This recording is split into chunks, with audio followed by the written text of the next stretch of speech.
Sean bienvenidos todos a esta sesión sobre la transformación digital del mundo legal. El título ya nos dice mucho porque no obstante estamos en un Legal Tech y toda esta mañana ha versado sobre esto en torno a este tema, la transformación digital del mundo legal. Hoy tengo el gusto y el honor en esta sesión de presentarles a Marco Herrera y estará conmigo también la licenciada Melanie, precisamente para que no se nos vaya ninguna pregunta ni ninguna aportación. Marco, bienvenido, muchas gracias por aceptar esta invitación, bienvenido al Legal Tech Summit.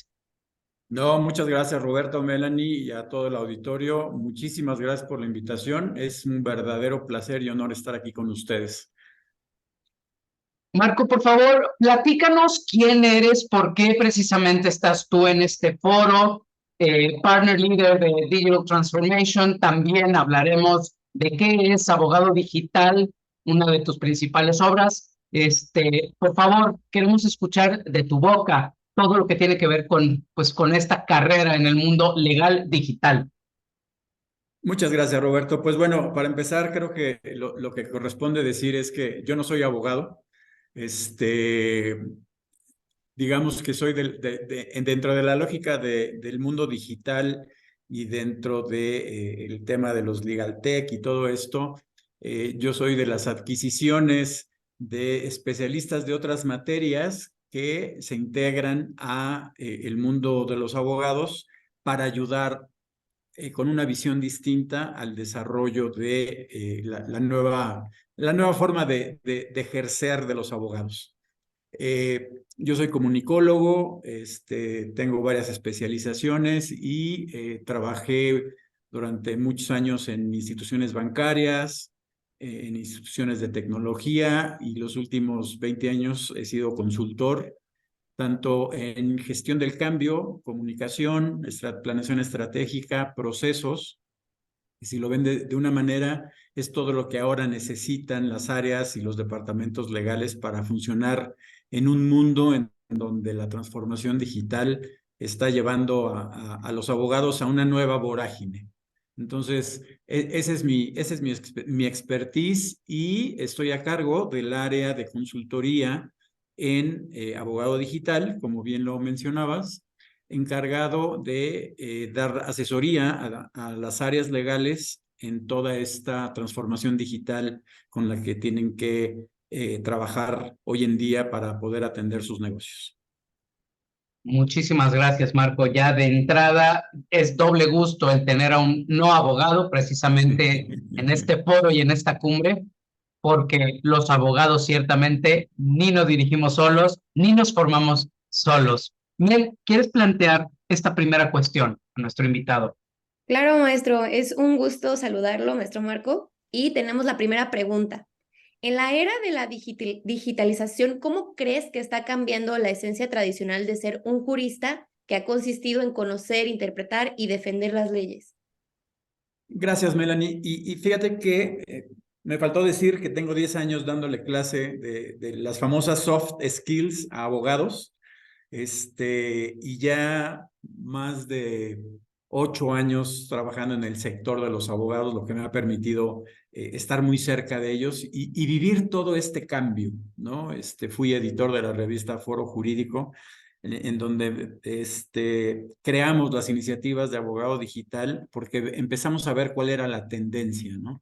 Y hoy, contestando a tu pregunta, hay una cosa muy importante. El abogado tradicional viene con la mentalidad de defender a la empresa o a sus clientes de los temas jurídicos o los temas legales. Y hoy lo que está cambiando, esta esencia tradicional está cambiando, es porque tienen que tener la óptica de gestionar riesgos, de gestionar el riesgo legal, de estar analizando todos los riesgos legales de los clientes externos, de los clientes internos o de sus propios clientes individuos, pero tienen que verlo desde la lógica del riesgo legal. Esto cambia la visión completamente, porque ya no es el tratar de ver, y hace rato en una reunión con unos clientes lo revisábamos, de que ya no es ver cómo tengo que defender las cosas, sino es cómo tengo que ayudarle a gestionar el riesgo legal al negocio. Y pongo un ejemplo. De pronto uno se puede encontrar clientes internos dentro de las empresas en donde dicen, oye, ¿sabes qué? Gracias por haberme dicho cuál es el riesgo legal, pero yo lo quiero absorber porque es parte de mi modelo de negocios. Y entonces el abogado se queda y ahora yo qué hago con esto. Bueno, pues hay que poner parámetros y hay que entonces cambiar la lógica, porque lo que tenemos que hacer, esto es lo que en el mundo real se llama el cómo ayudo a mi cliente, el cómo sí y cómo hago y una estrategia de manejo de riesgo para darle una solución y encontrar soluciones a esta que se le llama el hambre del negocio. Entonces, eso es lo que cambia radicalmente, ¿no? El abogado es, por naturaleza, y lo que he aprendido en estos 10 años dándoles clases, es que por naturaleza es estratega. Los enseñan a ser estrategas. A veces los abogados no se dan cuenta de la capacidad estratégica que tienen y lo único que tienen que hacer es cómo estas estrategias las acoplan a las necesidades de sus clientes, pero con esta lógica de gestión de riesgo, no de defender algo para que pueda o no terminar en un litigio. Maestro Marco, muchísimas gracias. Me encantó la respuesta, gestores de riesgos. Voy a aprovechar para dar la bienvenida a nuestra coanfitriona, la maestra Jacqueline Moreno, también abogada, socio de Urle Abogados. Maestra, bienvenida y gracias por estar hoy con nosotros, por dar diversidad de voces a este foro. Muchas gracias, maestro Melanie, Marco, un gusto, es un placer estar con ustedes aquí compartiendo el foro. Y bueno, está interesantísimo este tema que estamos platicando. Me gustaría hacerle la siguiente pregunta. Marco, ¿cómo pueden las escuelas de derecho y las firmas legales preparar a los futuros juristas para la era digital sin alejarse de los principios y la ética fundamentales que han definido a nuestra profesión por siglos? Gracias, Jacqueline. Este es un tema interesantísimo porque tiene dos vertientes. La primera vertiente es, y voy a ser muy claro y conciso, las escuelas tienen que cambiar sus modelos de estudio. Punto, se acabó. Porque si no los cambian, están haciendo abogados que están saliendo de las escuelas a no funcionar ante el mundo actual. En enero de este año tuve la oportunidad de estar en un foro legal en Perú y estuvimos en la escuela de posgrado más importante en la ciudad de Lima y en el panel anterior al que yo estaban hablando los especialistas, los muy técnicos de blockchain y de todo este tipo de herramientas tecnológicas, inteligencia artificial. Y un estudiante preguntó, oye, todo esto, yo lo desconocía, ¿no? ¿Qué tengo que hacer? Y me acuerdo que cuando empecé mi panel, yo les decía, si yo fuera tú y fuera estudiante, estaría aterrado de estar oyendo todo esto. ¿Por qué? Porque mi escuela no me está dando la preparación necesaria. Entonces, si las escuelas no cambian sus modelos de estudio, Houston, tenemos un problema. Y eso implica dos cosas: meter materias tecnológicas para entender la tecnología y cómo la tecnología está cambiando el mundo. Y dos, las famosas soft skills. Y les quiero platicar, la segunda vertiente es que me tocó ya en una escuela, en una universidad de Derecho, ayudar a diseñar un nuevo modelo de estudio en donde incluimos, y de hecho son las materias que yo doy para abogados, en donde incluimos comunicación, incluimos negociación, incluimos manejo de negocios, incluimos transformación personal como materias básicas. Y digamos que yo soy el loquito, el profesor loquito que doy materias raras en una universidad de Derecho. Y lo primero que les pregunto siempre en mis clases es, oigan, ¿qué opinan de la materia? Y siempre me dicen lo mismo, pues no entendemos para qué es y para qué sirve. pero al final siempre, por suerte, terminan diciéndome, no, pues es que ya lo entendimos y sí es muy necesario como para poder enfrentar lo que está pasando en el mundo y lo que está pasando en el trabajo diario, ¿no? Qué interesante y qué atinado esto que dices, porque justamente materias de ese tipo, de soft skills, de negociación, de comunicación, ya existen al día de hoy, pero a niveles posgrado, ¿no? En Harvard, en Stanford, en estas, pues, universidades reconocidas, pero que las están aportando en un nivel posgrado cuando ya el universitario sale a la vida real, ¿no? A trabajar y se da cuenta que necesita, que lo que aprendió en la escuela no fue suficiente y que necesita adquirir otras habilidades. Entonces, qué interesante y qué buena iniciativa de poder implementar estas materias a nivel universitario.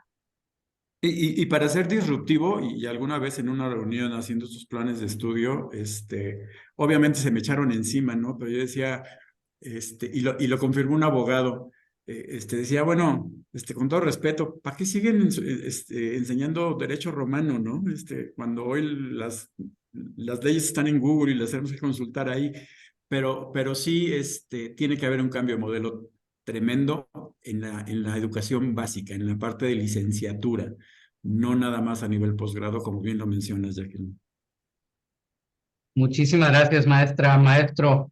Esto nos lleva, como por supuesto, en una concatenación de ideas, a preguntarte expresamente, no está en la pantalla, pero necesitas explicarnos a qué te refieres con esas soft skills.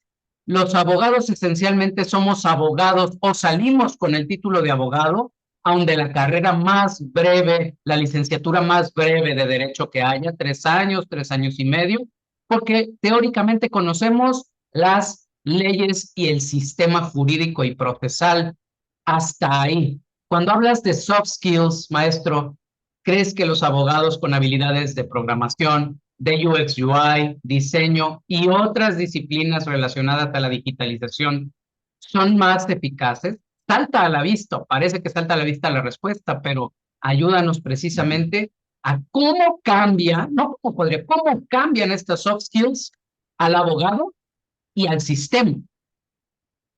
Mira, qué buena pregunta haces, porque yo lo dividiría en dos. Uno, los soft skills, estamos hablando de liderazgo, comunicación, negociación, escucha activa, todas las capacidades como ejecutivos en cualquier empresa, en cualquier firma o en cualquier empresa. Hoy por hoy, inteligencia emocional, por ejemplo. Hoy por hoy, tú vas a pedir como abogado trabajo, y te lo digo porque estoy con varios clientes diseñando los perfiles y las solicitudes para poder contratar a abogados, y en ciertos perfiles hoy son más importantes. El soft skill es un 60% el soft skill contra la parte técnica de conocimiento jurídico, porque pues, si estudiaste la carrera ya lo debes de traer, pero la capacidad de enfrentar la relación con clientes, la relación de negocio, el entender el negocio, cómo lo está viendo el abogado, es muy importante. Y la otra parte es cómo entendemos que hoy la tecnología nos está atropellando. Y si desde la lógica de lo que está pasando en el mundo legal, hay dos lógicas que están basadas en tecnología, dos cosas que están sucediendo. La famosa área de Legal Operations, en donde se ve todas estas funciones administrativas de un departamento legal, se están conjuntando en un área específica para dar soporte de servicio a los mismos abogados. Y la otra es toda la parte de gestión tecnológica y de relación de atención de servicio. Y ahí es en donde entra el UX y el UI. ¿Por qué? Porque una es la experiencia del usuario y la otra es la inteligencia de cómo se está dando el servicio. ¿Y esto qué significa? Hoy la tecnología está haciendo que los departamentos legales, y ahí les va el concepto, se conviertan en autoservicio. ¿Qué significa? Si yo contrato una plataforma para automatizar mis contratos, lo que estoy haciendo es que estoy pateando la responsabilidad a mis clientes internos. Y entonces abro una ventana tecnológica, una plataforma, en donde mi cliente, en lugar de mandarme un mail para pedirme un contrato, él tiene que hacer su propio contrato con base en una plantilla, en un machote. ¿Ok? Entonces, ¿qué quiere decir? Que las áreas de abogados se están convirtiendo en autoservicio a través de la tecnología. Y si yo no entiendo qué es, cómo funciona un legal tech, cómo funciona una programación, no quiere decir que lo voy a programar. Quiere decir que tengo que entender cómo montarme en la tecnología y cómo voy a interactuar con la tecnología con una lógica de usuario. Cómo mis clientes internos a través de esa plataforma van a obtener mis servicios legales. Y eso es lo que hoy está pasando y por eso es tan importante que el abogado, más allá de ser jurista, porque esa es la base y qué bueno, esa es su especialidad, entienda de cómo funcionan los negocios, cómo funcionan los modelos de servicio y la atención que le tienen que dar a sus propios clientes a través de la tecnología. Por eso es importante este tipo de programación, no que tengan que ellos aprender a programar, pero sí aprender de qué se trata y cómo funciona. Creo que es clarísimo y base lo que nos estás compartiendo, cómo el abogado al día de hoy tiene que entender esta tecnología, conocerla, sin volverse un experto en un programador, pero por supuesto para mejorar su práctica, ¿no?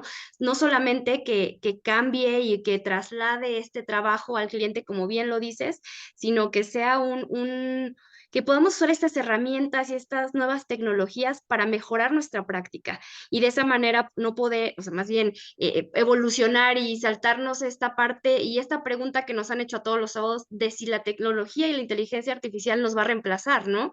Creo que aquí con esta pregunta podemos pasar a la definición de abogado digital. ¿Cuál sería tu definición de abogado digital?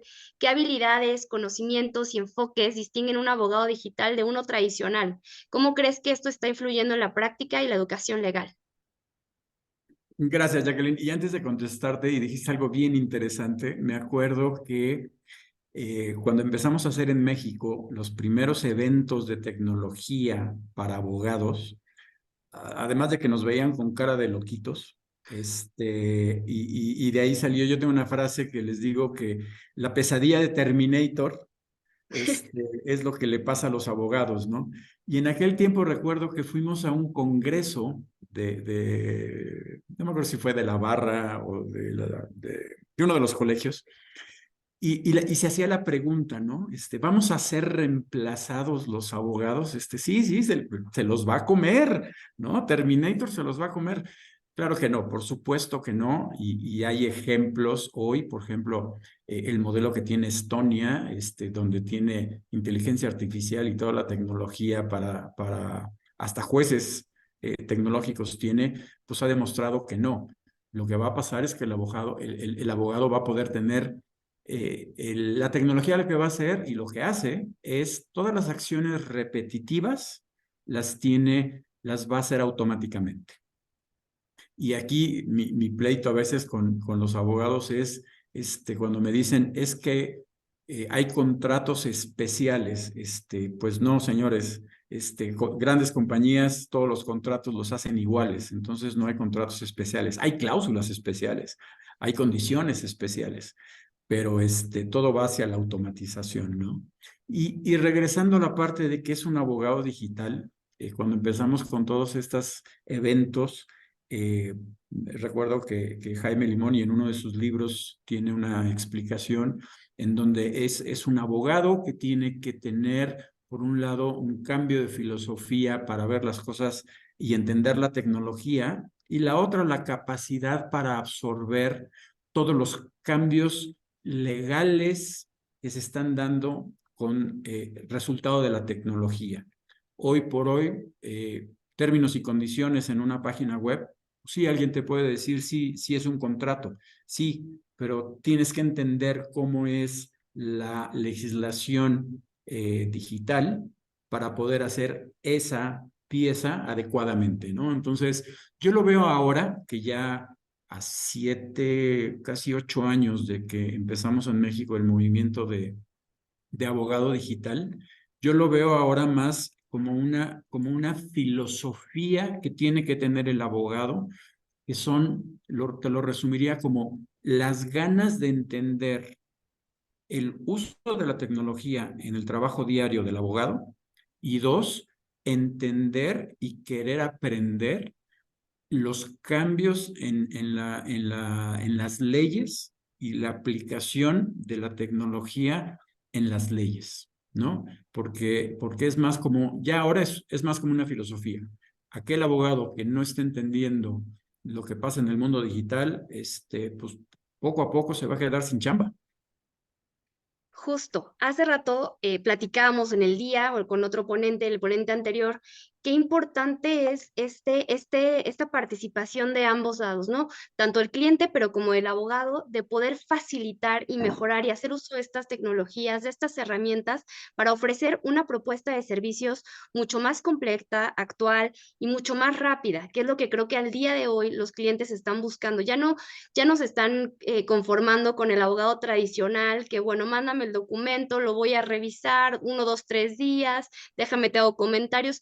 Ya al día de hoy, los tiempos que vivimos, todo es un ping pong, rápido, rápido, rápido. Y creo que eso el abogado digital tiene que tomarlo como una fortaleza para ayudarse de las tecnologías a poder dar este tipo de servicios. Me parece maravilloso como lo planteas, como una filosofía que tenemos que adoptar. Y fíjate que ahorita me hiciste recordar, Jacqueline, y gracias por el comentario, me hiciste recordar que un día conocí a un ingeniero que estaba programando una página para abogados. El ingeniero ya sabía más de leyes que el abogado de programación. Claro. De tanto estar programando, entendió perfectamente con esta óptica de usuario, porque el abogado, el ingeniero lo que estaba haciendo era interpretar la ley y ponerla en una página web para el usuario. Entonces, el ingeniero era el traductor, ¿sí? Y me tocó ver una discusión en donde el ingeniero estaba al tú por tú en la interpretación de la ley. Entonces, pues ya estamos viendo que también las otras materias, las otras disciplinas que tienen que entrar a trabajar en conjunto con los abogados, están aprendiendo de la parte jurídica. Totalmente. Así es. Marco, de hecho, ya aquí, Mel, nos diste ya una definición de abogado digital que ella misma se aleja de lo que a lo mejor hasta este momento de la mañana teníamos en mente, porque hay dos preguntas en el chat que van muy en ese sentido. La primera es, ¿qué universidad recomiendas para convertirse en abogado digital o qué programa? Y dos, ¿o qué tipo de programas, cursos y demás? Casi parece que lo que nos estás diciendo es, no importa dónde estés o qué sabes, el abogado digital es el que lo quiere aprender. Y eso nos lleva a la siguiente pregunta. Háblanos entonces del legal design. Podemos saber o no saber, pero ¿a qué se refiere este concepto? El diseño legal, muy de la mano con la perspectiva y la experiencia del usuario. Mira, te contesto la primera pregunta. Hoy por hoy, y lo veo con algunos de los clientes en las áreas jurídicas a las que les damos consultoría, técnicamente están mandando a sus abogados a que estudien un MBA de administración, ¿no? Independientemente, también están mandándolos a estudiar maestrías de derecho corporativo, pero también nos están mandando a estudiar análisis de datos. Entonces, en estas ganas el abogado tiene que tener hambre por aprender lo nuevo y no nada más la especialización jurídica, ¿no? Hoy por hoy y hoy en la mañana, igual con un cliente, oye, ¿puedo utilizar esta forma y puedo utilizar esta tecnología y dame la respuesta? Y 4 abogados en una sala se quedaron fríos porque dijeron, no entendemos de lo que nos están hablando. Entonces, tiene que tener el abogado hambre por aprender de la tecnología, y no de la tecnología legal nada más, sino por la tecnología digital y lo que está pasando en los negocios digitales, en Internet, en las plataformas. Y esto nos lleva a que parte de las estrategias y de las metodologías que se usan para hacer negocios se empiezan ya a aplicar a la parte legal. ¿Qué significa? Legal design es un concepto que viene del design thinking, que es una metodología que se utiliza en cualquier tipo de negocios, desde la creación de negocios, entrepreneurs, hasta en las grandes corporaciones, de hacer planeación y diseño de negocios a través de la visualización y a través del trabajo creativo.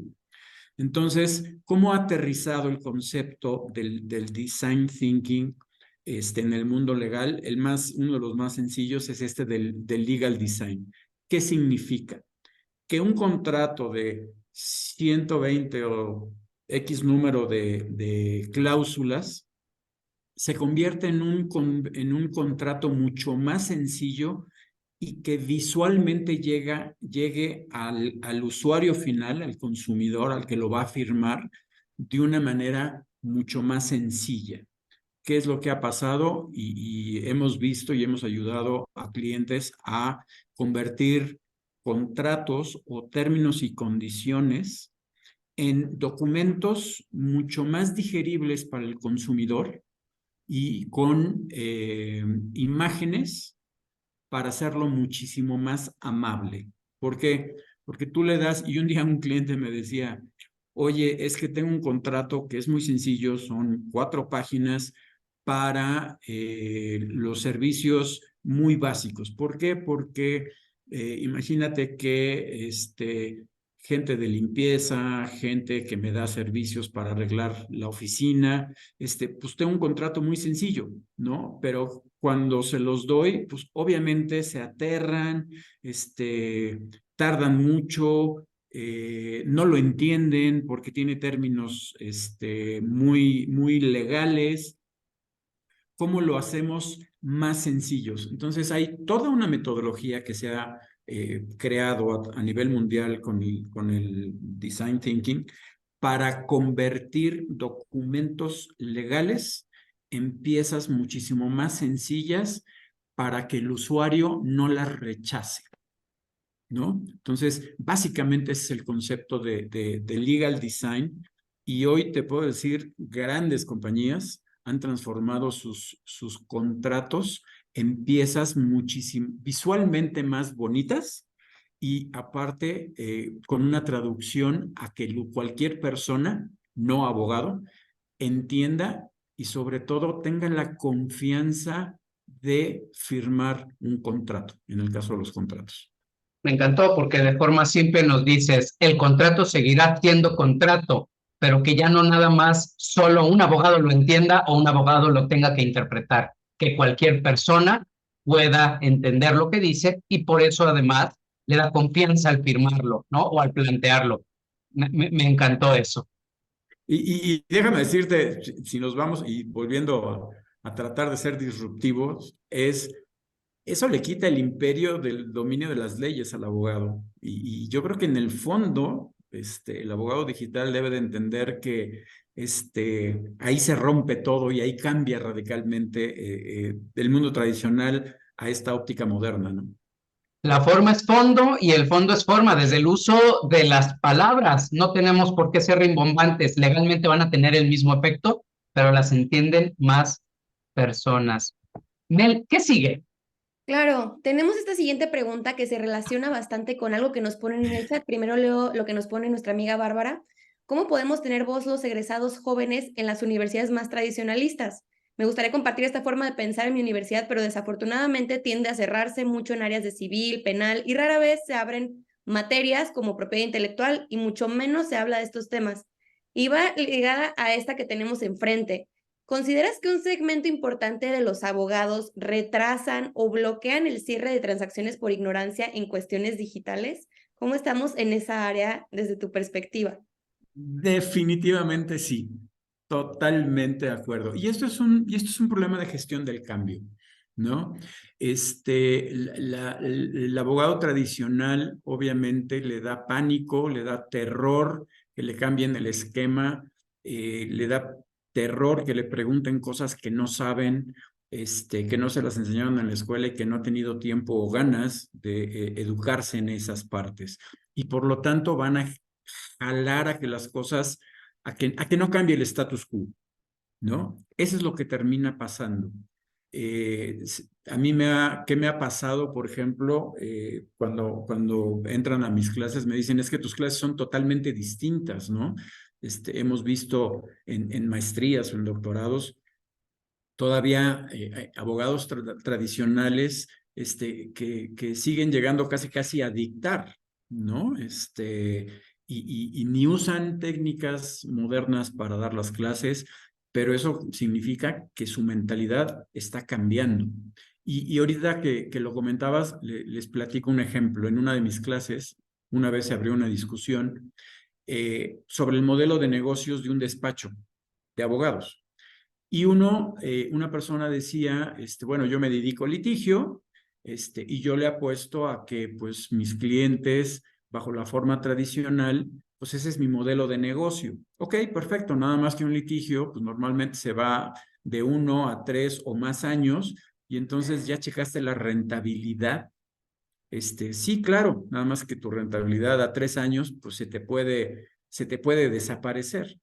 Y entró en conflicto con una persona que dijo, yo por eso dejé de litigar, y hoy me dedico a la negociación, ¿no? Y hoy trato de hacer conciliaciones y negociaciones, y mi modelo de negocio es, yo no quiero llegar a juicios. ¿Por qué? Pues porque me cuesta mucho dinero y no recupero el dinero en el tiempo que lo necesito. Y pongo esto como un ejemplo elemental de cómo el pensar que el mundo no ha cambiado nos lleva a que el abogado siga enseñando igual, siga trabajando de igual manera, siga atendiendo a sus clientes exactamente igual y no utilice todas las técnicas que hay hoy, que se tiene enfrente, y que la velocidad de la vida diaria que vivimos hoy nos está exigiendo, ¿no? Muchísimas gracias, maestro. Si gustan, continuamos con la siguiente pregunta. Claro, Jackie, por favor, que la entiendes y puedes plantearla y además ves los peligros o las ventajas. Vamos a ver. Sí, la verdad es que todo esto nos hace pensar y nos hace imaginar un futuro donde el abogado ya va a tener que eh, encontrar maneras de quitar estos intermediarios que al día de hoy en nuestro sistema legal necesitamos, ¿no? Y que echamos mano porque nos regimos por papelito habla. La verdad es que en México el civil law todavía sigue siendo ese corriente de pensamiento, cuestión distinta que pasa en otros países como el common law, que es la buena fe, ¿no? Que todo ahí, lo que se dice y lo que se acepta, aunque sea hablado, es digamos que ley. En este lado, pues todavía hacemos pues mucho uso de los notarios, de los fedatarios. ¿Tú cómo piensas de este tipo pues, de actores que al día de hoy participan? ¿Crees que la adopción de tecnologías como blockchain en contratos legales eliminará la necesidad de intermediarios? Me van a matar los notarios.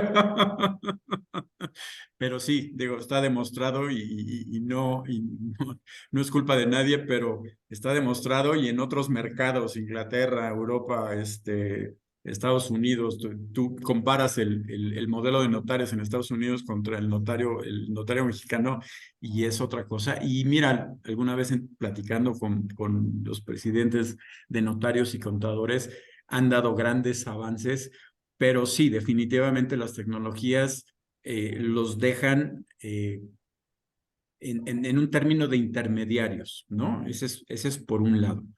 Y también ahorita me acordé, algún día hicimos una revisión de las reglas por los contestaciones que estoy viendo en el chat.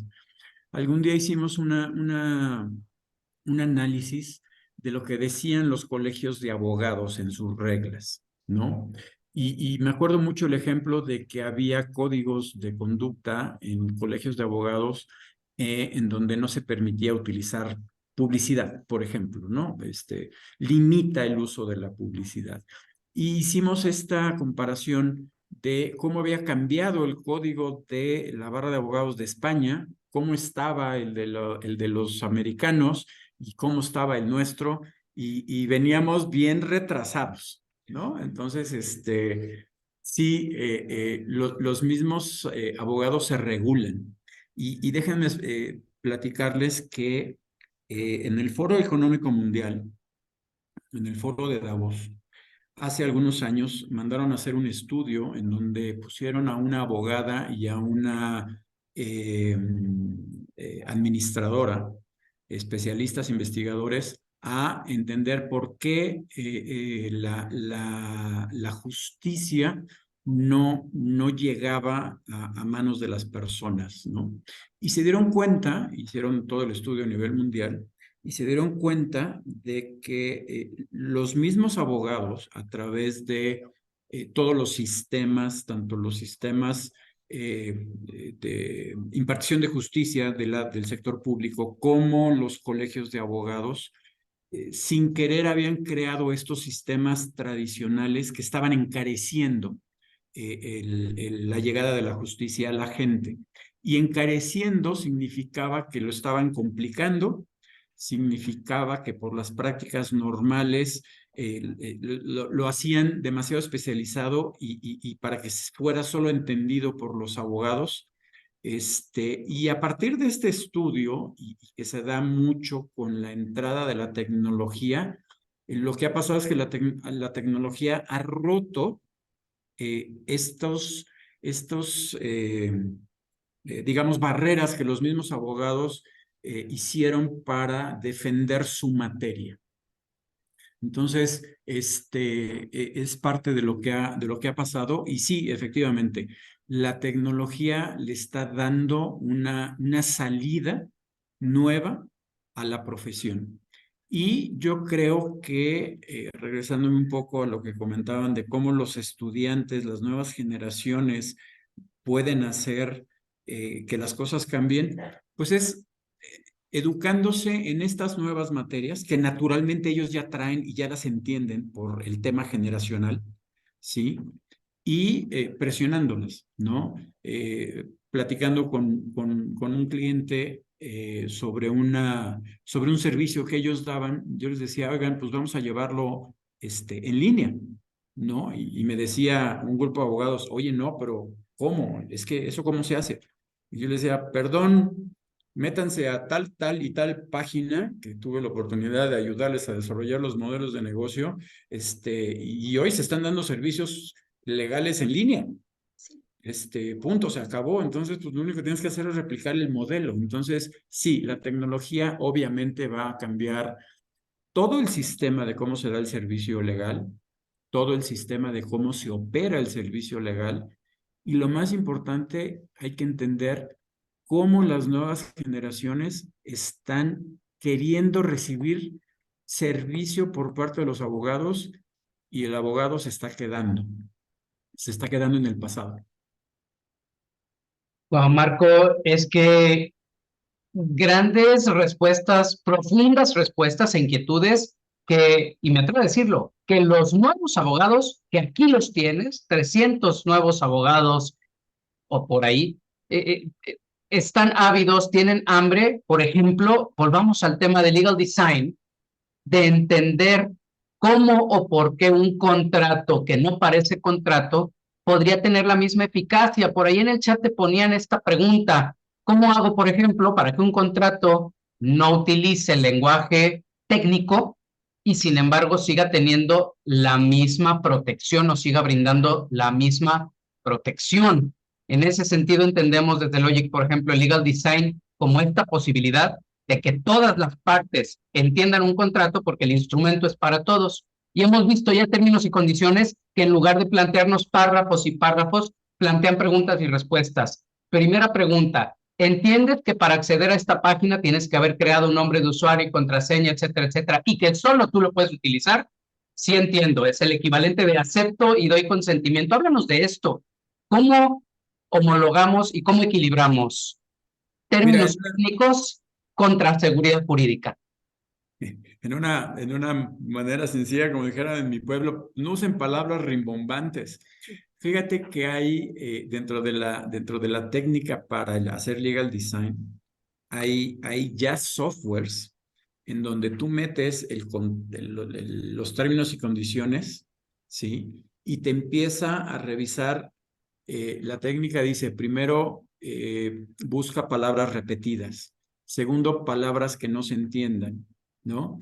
Y tercero, conceptos que están confusos. Entonces, la lógica, y ha sido muy difícil muchas veces, porque si tú le das un contrato a un abogado a que revise unos términos y condiciones que hizo otro abogado, lo va a despedazar, pero no lo va a sintetizar. Entonces, normalmente le tienes que dar tu pieza legal, tu contrato o términos y condiciones a un abogado para que diga, pues aquí esto no entiendo, esto está muy rimbombante. Oye, esto ya me lo dijiste 3 veces y me lo preguntas en 3 cláusulas. Entonces, la lógica es cómo simplificas el instrumento y lo haces entendible para un no abogado.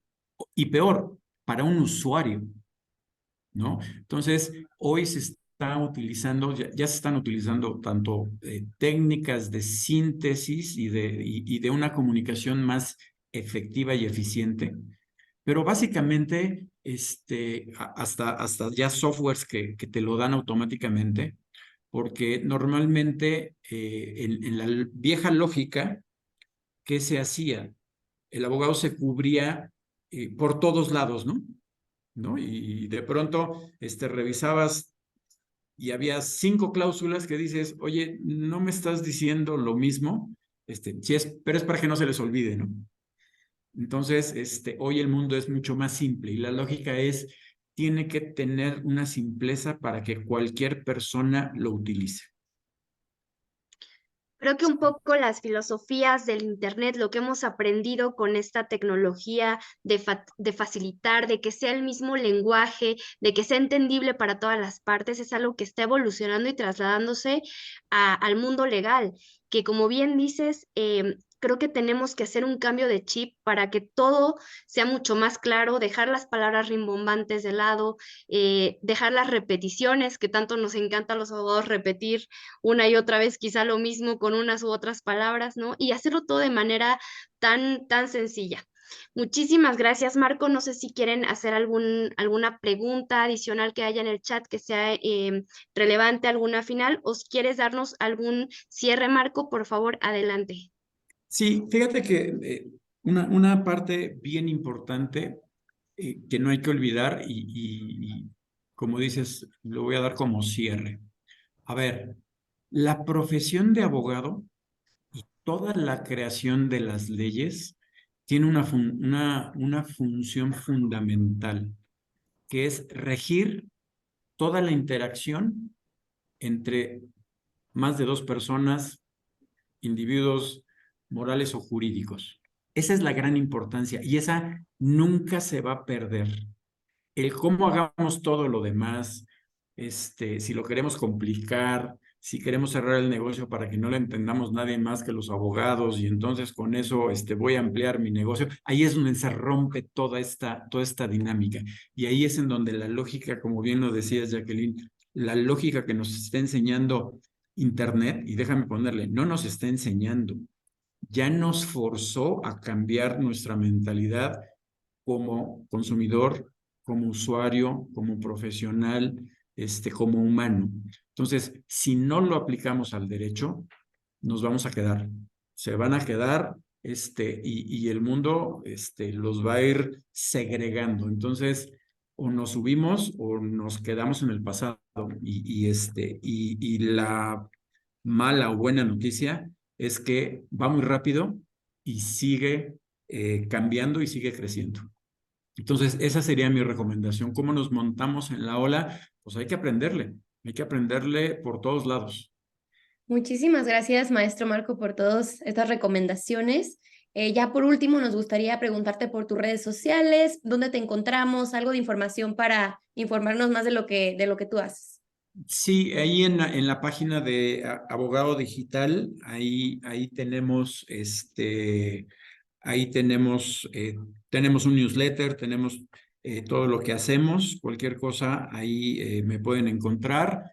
Y en LinkedIn, por mi nombre, Marco B. Herrera, y en Twitter también, ahí estoy a sus órdenes. Muchísimas gracias, maestro Marco. Gracias, maestra Jackie, por habernos acompañado, por esa visión tan certera que tienes desde precisamente tu especialidad en propiedad intelectual. Y gracias, Melanie, por compartir cámara y micrófono con nosotros. Gran sesión. Muchísimas Muchas gracias. gracias a todos, un placer haber estado aquí y muy buenas tardes a toda la audiencia. Gracias por haber estado con nosotros. Muchísimas gracias. Nos vemos en 15 minutos para la sesión de Tecnojuristas que va a estar muy buena, no se lo pierdan. Hasta luego. Gracias.